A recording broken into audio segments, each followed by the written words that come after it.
Coming up on MedWatch today, how one man gets another round at life, thanks to the medical professionals who helped control his type 2 diabetes. It's a hole-in-one success story for living life to the fullest with diabetes, and it's just ahead.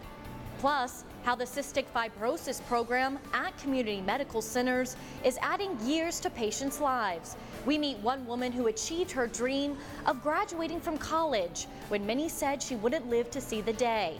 Coming up, we find out how her doctor helped her get there, and why the American Academy of Pediatrics is calling for all parents to get their kids the flu vaccines as soon as possible.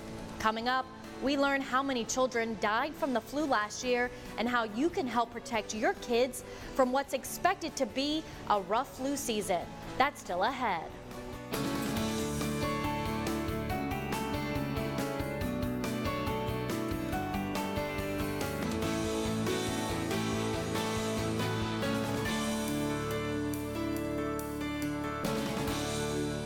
Hi there, and thanks so much for joining us. I'm your host, Stephanie Bainham.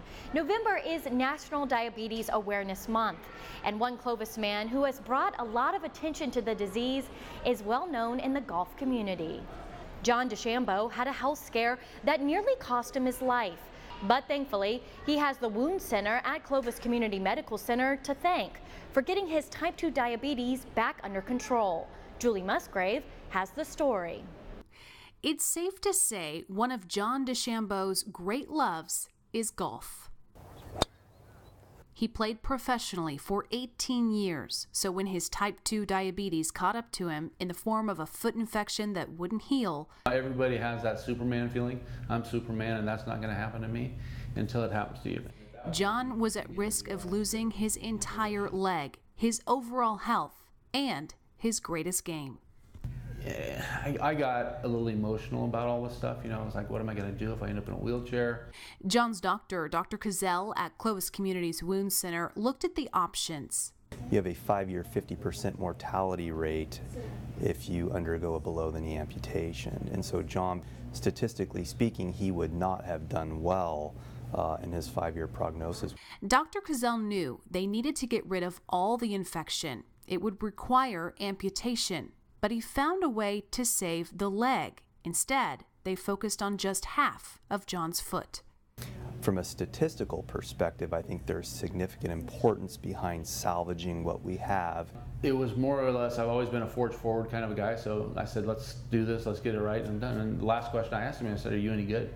And he looked at me and said, I'm the best. I said, okay, let's go do it.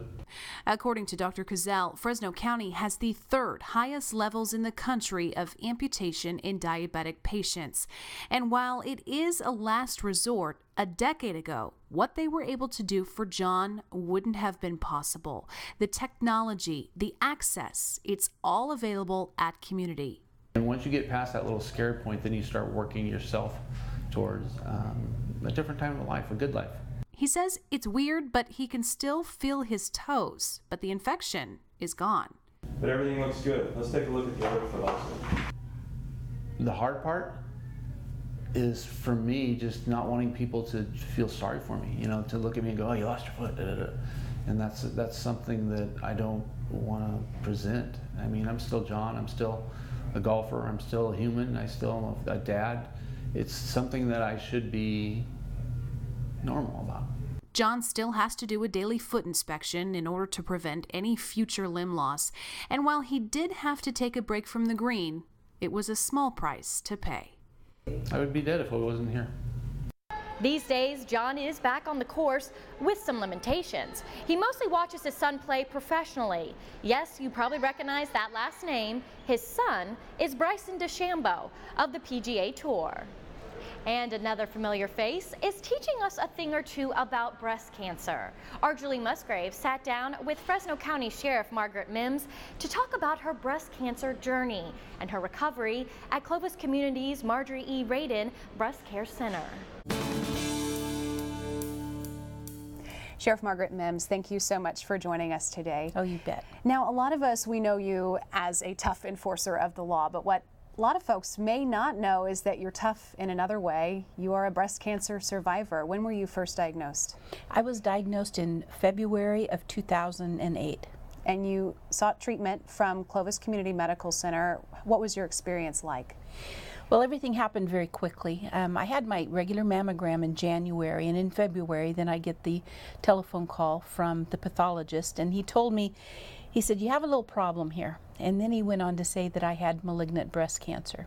So it was a very tense time. You know, I was diagnosed in February. In February, I had my surgery. It happened that quickly.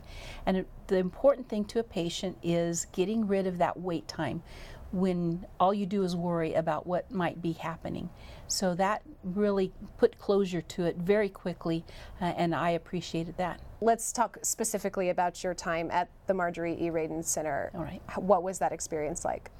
Well, I felt accommodated. I have a large family, and of course everybody was worried, and my family felt accommodated. I felt accommodated, and as I talked with other patients, especially during my checkups with my oncologist, nobody treated me special because I was the sheriff. Everybody got treated that way, and I think that says a lot about the care there. And how are you feeling? Feeling great. I'm feeling great. All my checkups were great, and I don't have time for cancer. Sheriff Mims, we certainly appreciate you telling your story with us. Thank you. Coming up on MedWatch today, why medical experts predict that this flu season could be a rough one, and why vaccinating your kids is better when you do it earlier. We get the latest updates in our health headlines next.